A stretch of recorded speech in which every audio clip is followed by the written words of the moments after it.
하나님의 큰 은혜가 늘 함께 하시는 복된 삶이 되시기를 축원합니다. 사람들은 누구나 다 복받기를 원합니다. 그래서 우리가 기복주의다 이런 말도 합니다.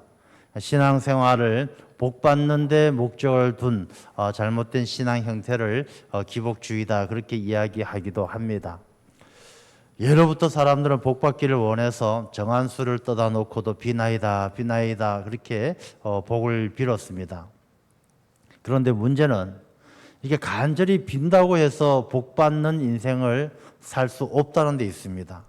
우리 빌기만 하면 복을 준다라면 얼마나 좋겠습니까? 아무리 복 주세요 해도 이 복받는 사람은 따로 있고 빌어도 복받지 못하는 사람이 또 많다는 것입니다. 여러분들도 살아오면서 그런 분들을 주변에서 많이 볼 것입니다. 야, 집값이 떨어져서 이젠 더 떨어지지 않겠다 하고 샀는데 그 다음에 또 폭락하는 겁니다. 또 떨어지는 것이죠. 어떤 사람은 집을 사기만 하면 집값이 팍팍 올라서 또 잘 되는 사람이 있습니다. 우리가 살아가면서 물론 물질이 많아지는 것이 복의 전부가 아니겠지만 잘 되는 사람, 못 되는 사람, 이 복받는 사람, 복받지 못하는 사람이 있는 것을 보게 되어집니다. 하나님은 우리에게 복 주시기를 원하셔요. 그래서 우리가 복받는 삶을 살아야 합니다. 하나님께서 복 주시든지 말든지 그렇게 사는 것이 아니라 우리가 복받는 삶을 살아야 되는데 빈다고 복 주는 것이 아니고 그러면 어떻게 해야 복된 삶을 살 수 있을까? 우리가 성경 말씀을 통해서 복이라고 이야기하면 제일 먼저 생각나는 사람이 아브라함입니다. 아브라함은 복 그러면 제일 큰 복을 받았어요. 아브라함이 다른 사람 복 빌어주면 하나님께서 그 사람 복도 주시고 저주하면 저주도 하고 그만큼 능력 있는 아브라함에게 하나님께서 큰 복을 주셨습니다.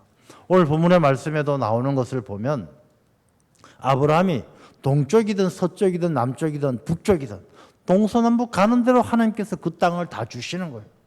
너가 하루 종일 동에서 서까지 하루 종일 걸어 다녀 봐라. 그 땅을 다 준다는 거예요.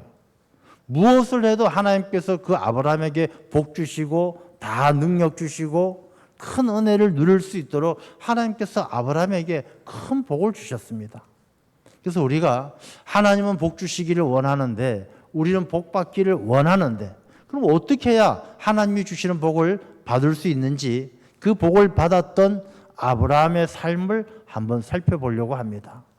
자, 아브라함이 큰 복을 받을 수 있었던 그 이유가 많이 있지만 몇 가지를 살펴보면 우리가 오늘 읽은 말씀 마지막에 보면 마물의 상수리 수풀에 이르러 거주하며 거기서 여호와를 위하여 제단을 쌓았더라.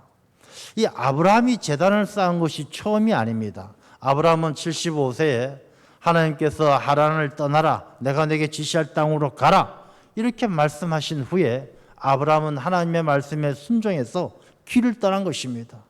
떠났는데 가서 세겜에 갔을 때에도 제단을 쌓고 베델에 가서도 제단을 쌓고 여호와의 이름을 불렀고 이 아브라함은 가는 곳마다 제일 먼저 했던 일이 하나님 앞에 제단을 쌓고 여호와의 이름을 부르는 것이었습니다. 이 말씀은 예배죠, 예배. 하나님과의 예배가 그 삶의 제일 중심이었다는 것입니다. 여러분, 우리가 오늘 또 이렇게 예배를 드리고 있지만 이 예배가 어떤 의미가 있는지를 한번 깊이 생각해 보아야 합니다. 그냥 한 시간 앉아있다 떠나가는 자리가 아니라 정말로 이 예배의 의미가 하나님께서 왜 참된 예배자를 찾으시는 것이고 우리가 예배할 때에 영과 진리로 예배한다는 것이 무슨 의미인지를 우리가 잘 알아야 하는 것입니다.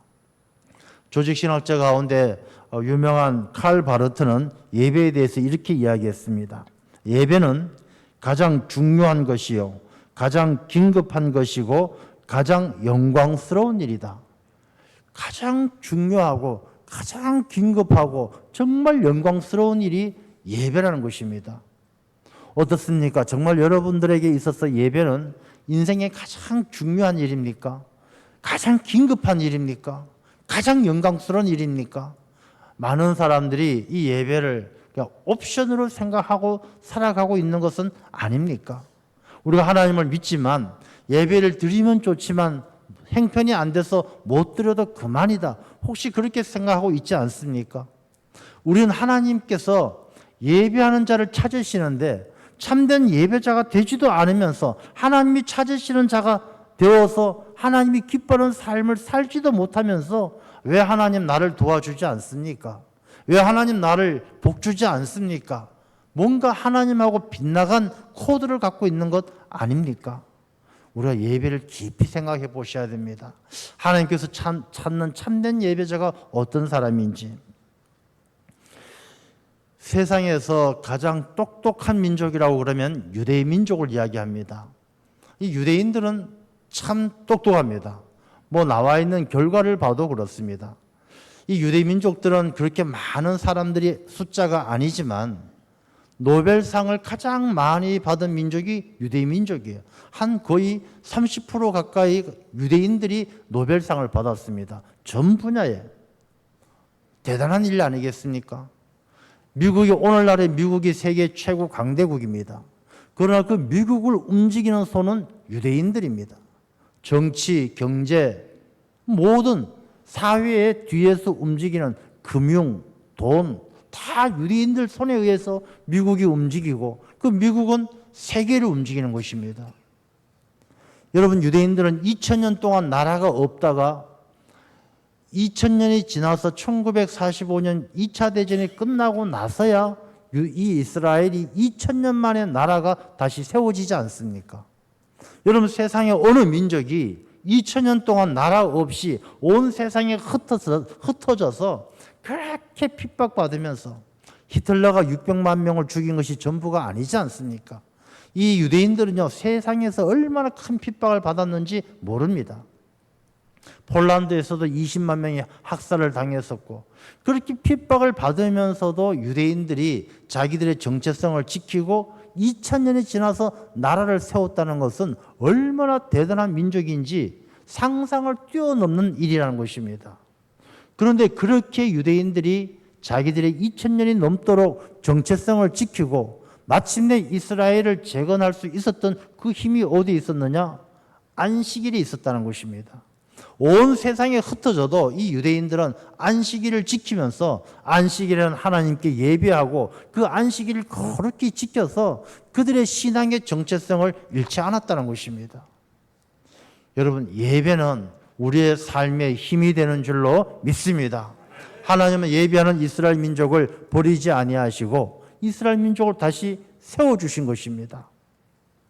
개인의 삶도 마찬가지입니다. 하나님은 예배하는 나라, 예배하는 민족을 버리지 아니하듯이 하나님께서는 예배하는 자의 삶을 결코 버려두지 않으십니다. 미국이 세계에서 제일 잘 사는 부자의 나라입니다. 지금은 또 많은 상황이 달라졌지만 한 4, 50년 전, 50년 전만 해도 미국은 2개의 회사가 전체 상장 회사의 한 70%를 차지하는 그런 나라였습니다.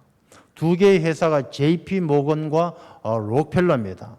이 JP 모건은 이제 금융권이지만은 록펠러는 석유를 중심으로 해서 제조업이나 큰 재벌을 큰 그룹을 이루었죠. 이 록펠러는 이 미국에서 아주 대단한 그런 의미를 가지고 있는 사람이고 회사입니다. 미국에서 제가 가보진 않았습니다만 제가 아는 사람에게 확인을 해 보았습니다. 뉴욕에서는요, 수도세를 내지 않는다고 합니다. 상수도료가 없다고 합니다. 왜 없느냐? 그걸 록펠러 재단에서 대신 내주기 때문에 따로 상수도료를 내지 않는다고 합니다. 이 록펠러가 어떤 위치에 있는지 좀 가늠할 수 있는 것이죠. 록펠러라는 사람은 처음에 집안이 매우 가난했습니다. 칠면조를 키워서 팔고 사탕을 만들어서 팔면서 겨우 살아가던 록펠러입니다. 근데 이 록펠러가 나중에 곡물 회사에서 일을 하다가 돈을 모아서 이제 회사를 운영을 하기 시작되어지는데 이 록펠러가 만든 스탠다드 이 석유 회사가 엄청나게 크게 되어지면서 록펠러 재단을 만들어지게 되어집니다.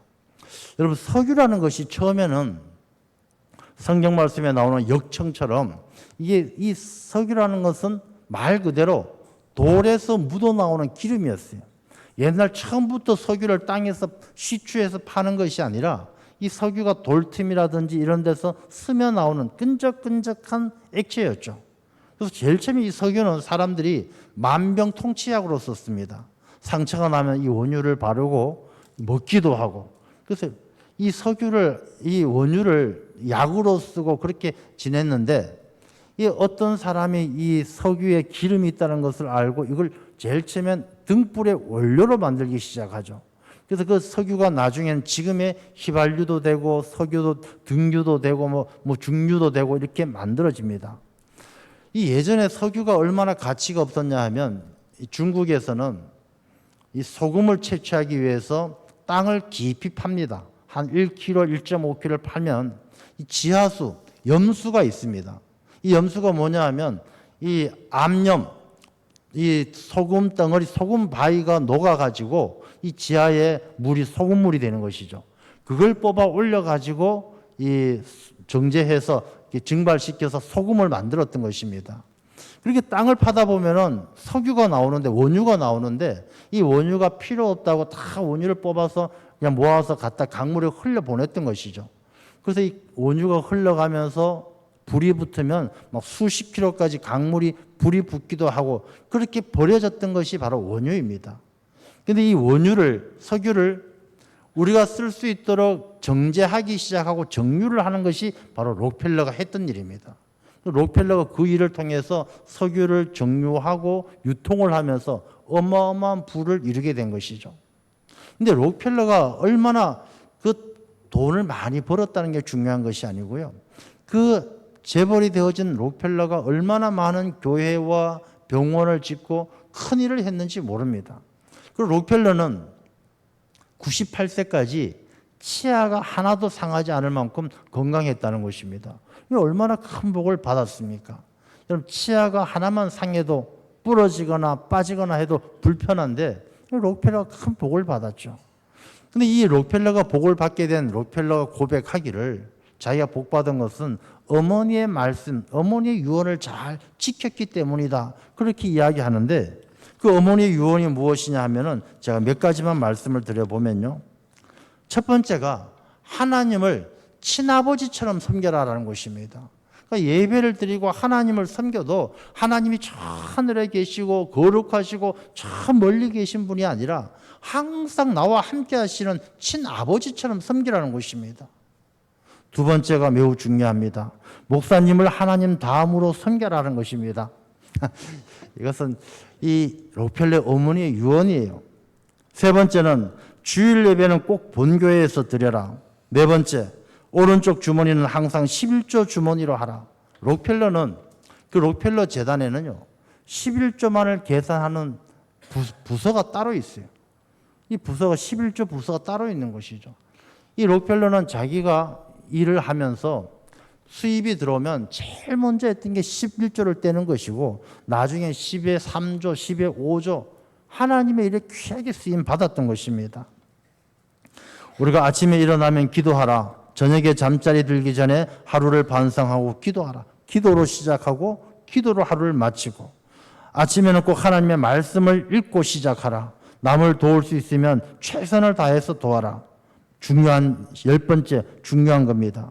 예배 시간에는 항상 앞자리에 앉으라. 이 어머니의 유언이 이런 유언이에요. 어머니의 유언이 야 너 공부해서 돈 많이 벌어라. 출세해라. 뭐 박사가 되라. 이런 유언이 아니라 다 하나님을 섬기는 예배의 자세. 기도하고 말씀 읽고 앞자리에 앉고 하나님을 잘 섬기고 이 록펠러는 이 말씀을 잘 순종하고 살았을 때 하나님께서 큰 복을 주셨던 것입니다. 우리는 앞자리에 잘 앉지도 않아요. 기도하지도 않아요. 말씀 읽지도 않아요. 그러면서 복만 주세요 하면 되겠습니까?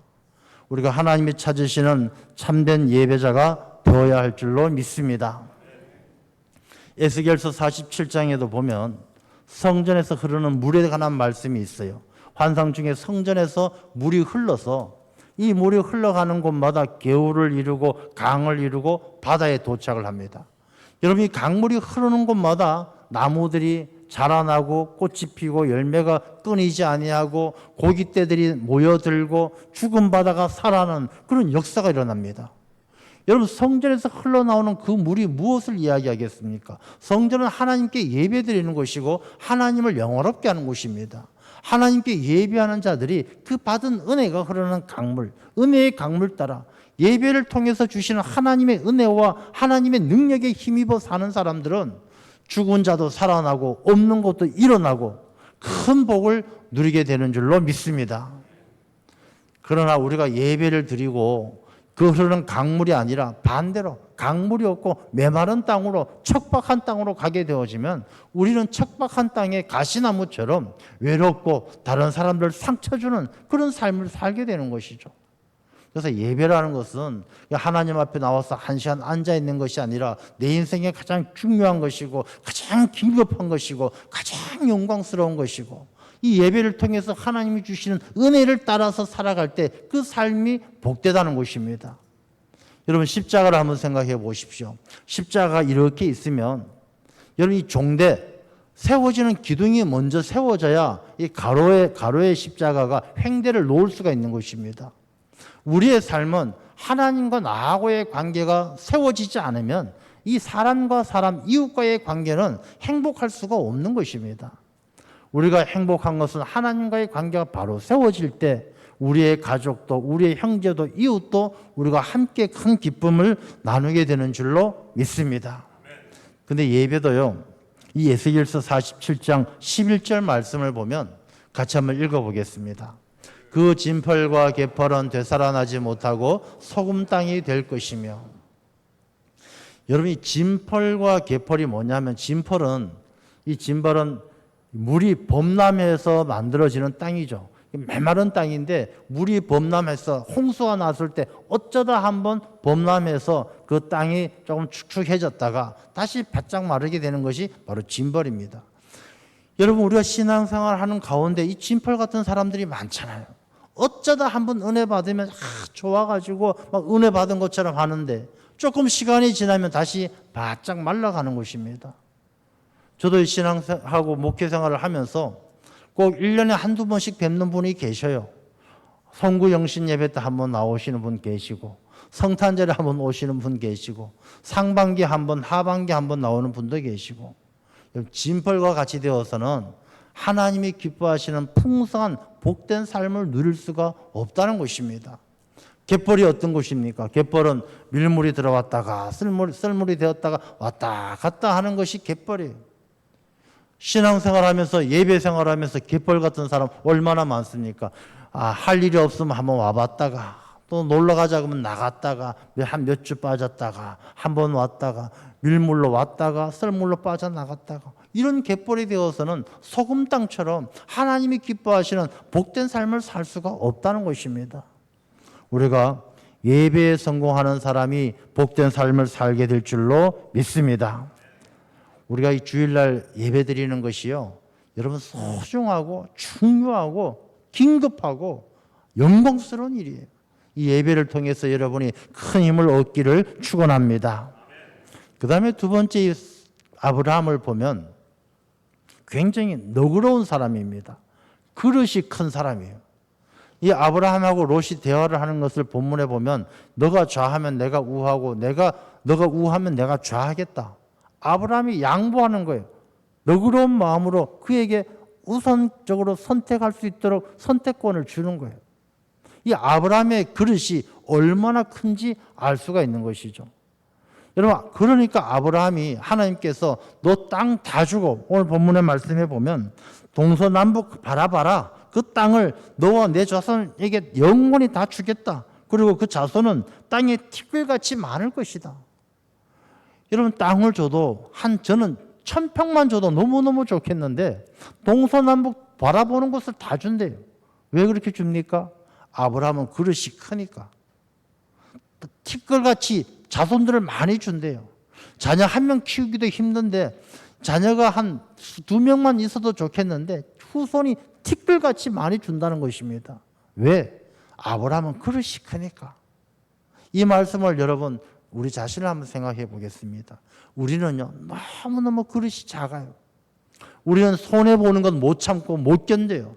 누가 나한테 한마디 하면 그게 가슴에 박혀가지고 어떻게든 복수하고 미워하는 사람, 꼴도 보기 싫은 사람, 아무 이유도 없이 몇 년씩 말도 한마디 안 나눠요. 내 마음은 속이 좁아서 요만큼인데 하나님께서 아무리 복 주셔도 담을 그릇이 없는데, 아브라함은 롯에게 너가 우하면 내가 좌하겠다고 하는데 우리는 야, 저 좌가 좋으니까 내가 좌할게. 너 우 저쪽으로 가. 자기 욕심부터 먼저 챙기는데 하나님이 복 주셔도 담을 그릇이 없는 거예요. 동서남북 땅을 다 줘도 감당이 안 되고 자손이 티끌같이 줘도 한 명 자식도 키우기 힘든데 티끌 같은 자손을 어떻게 주시겠습니까? 여러분, 우리가 복된 삶을 살기 위해서는 우리의 마음을 너그럽게 넓혀야 될 줄로 믿습니다. 우리가 화평케 하는 자가 되어야 돼요. 이 아브라함은 자기의 욕심을 버리고 롯과의 화평, 자기 가정의 화평을 먼저 생각했던 것입니다. 우리가 마태복음의 팔복에도 보면은 화평케 하는 자는 복이 있나니 하나님의 아들이라 칭함을 받을 것이요. 여러분, 우리가 화평케 하는 자가 돼야 하나님의 아들이지 맨날 싸우고, 여러분 가정에 여러분 추석 때 모이면 싸우기도 하고 다툼도 많고 그러잖아요. 근데 정작 진짜 문제가 있는 게 아니에요.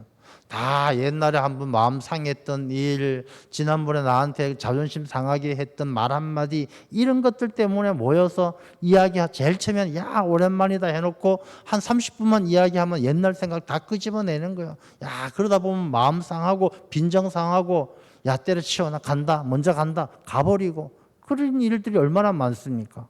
왜 그렇습니까? 우리가 마음이 너그럽지 못해요. 화평케 하는 일을 못하는 거예요. 가화만사성이란 말이 그냥 생기는 말이 아닙니다. 화평케 하는 자는 그 가정이 복될 줄로 믿습니다. 추석 명절 앞두고 우리 한번 내 마음을 더 너그럽게 가져야 돼요. 여러분, 교회가 많은 교회들이 싸우고 쪼개지고 어려움을 당합니다. 큰 문제가 있는 게 아닙니다.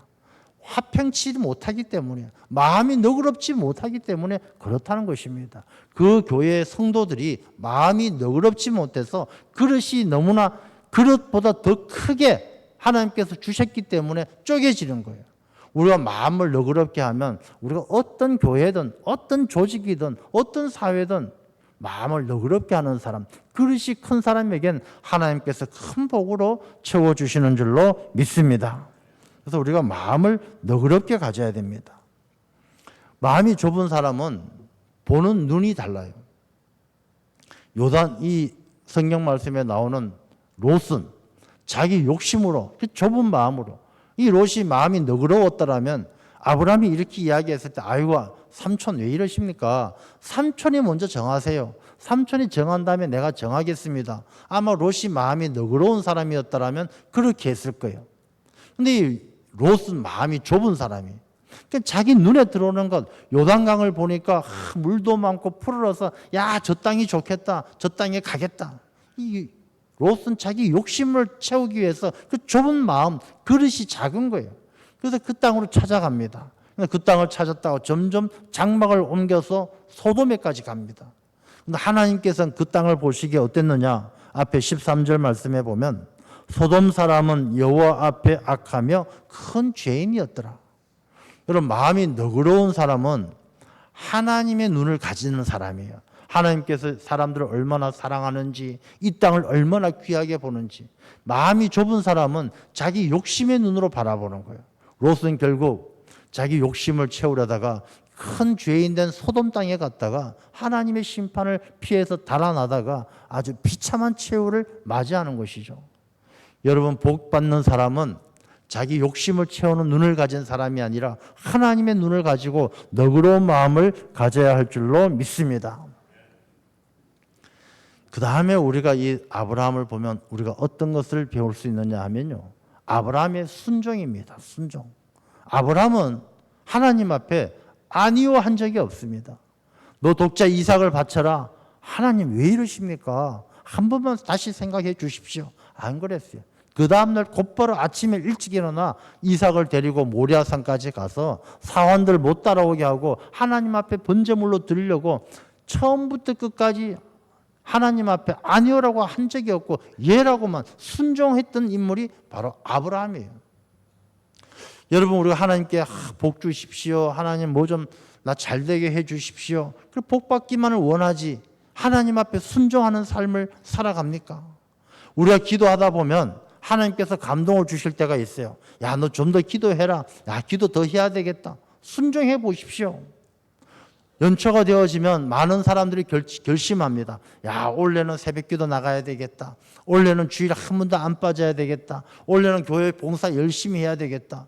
그 주신 결심을요, 연말까지, 아니 하나님이 부르시는 그날까지 순종해 보십시오.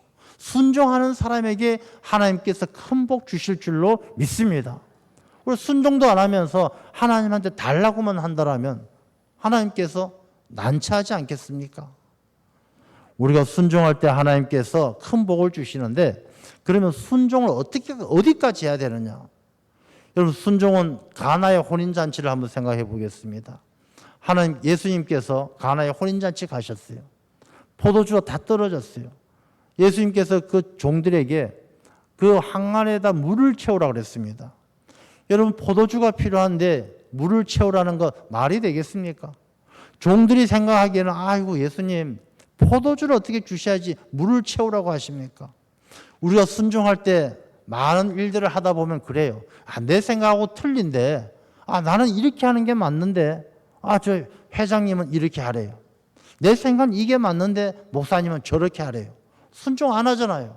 목사님 그렇게 하면 안 됩니다. 장로님 그렇게 하면 안 됩니다. 회장님 그렇게 하면 안 됩니다. 요즘 세상엔 이게 트렌드입니다. 이렇게 해야 됩니다. 포도주를 갖다 부어야 되지 물을 갖다 부어라니 그런 말씀 하지 마십시오. 순종하지 않잖아요.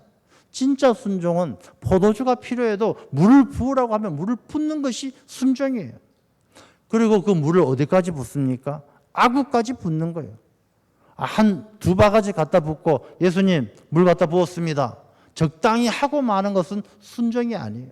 아구까지 찰랑찰랑 할 때까지 내가 할 수 있는 최선을 다해서 순종하게 되어지면 물이 포도주로 바뀌는 놀라운 은혜가 임할 줄로 믿습니다.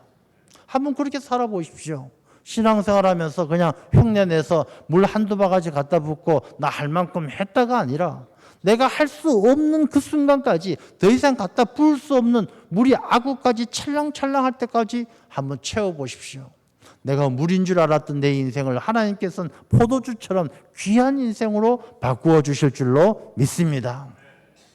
그래서 순종에 대해서요, 성경 말씀에 보면 사도행전 5장 32절 말씀 같이 한번 읽어보겠습니다. 우리는 이 일의 증인이요 하나님이 자기에게 순종하는 사람들에게 주신 성령도 그러하니라 하더라. 아멘. 성령을 누구에게 주신다고요? 순종하는 사람에게 주시는 거예요. 하나님의 말씀에 순종하지도 않는데 성령 주시옵소서 기도원에 가고 뜨거운 데 가서 주여 주여 하면 성령 주십니까? 성령은 하나님의 말씀에 순종하는 사람에게 성령을 주시는 거예요.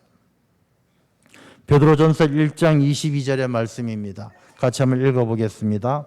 너희가 진리를 순종함으로 너희 영혼을 깨끗하게 하여 거짓이 없이 형제를 사랑하기에 이르렀으니 마음으로 뜨겁게 서로 사랑하라. 아멘. 여러분, 우리가 그리스도인으로 살아간다는 것은 영혼을 깨끗하게 하고 거짓 없이 형제를 사랑하는 사람이 그리스도인이에요. 이런 그리스도인의 삶은 순종 없이는 안 되는 거예요. 우리가 방금 말씀드린 것처럼 십자가에서 이 종대가 세워지지 않으면 행대가 이루어질 수가 없는 거예요. 하나님 말씀에 순종하는 사람만이 우리가 거짓 없이 형제를 사랑하고 이 땅 가운데 십자가의 도를 따라 살아갈 수 있다는 것입니다. 신명기 1장 36절 말씀을 한번 보도록 하겠습니다. 신명기 1장 36절 같이 한번 읽겠습니다. 오직 여분네의 아들 갈렙은 온전히 여호와께 순종하였은즉 그는 그것을 볼 것이요 그가 밟은 땅을 내가 그와 그의 자손에게 주리라 하시고, 하나님께 순종하는 갈렙에게 하나님께서는 미래를 보게 하시고 소망을 품게 하시고 그 땅을 주시고 자손들이 잘 되게 하시는 거예요. 순종하지 않고는 우리가 하나님이 주시는 복을 누릴 수가 없는 것입니다. 마지막으로 욥기 36장 11절 말씀을 한번 같이 읽도록 하겠습니다. 만일 그들이 순종하여 섬기면 형통한 날을 보내며 즐거운 해를 지낼 것이요.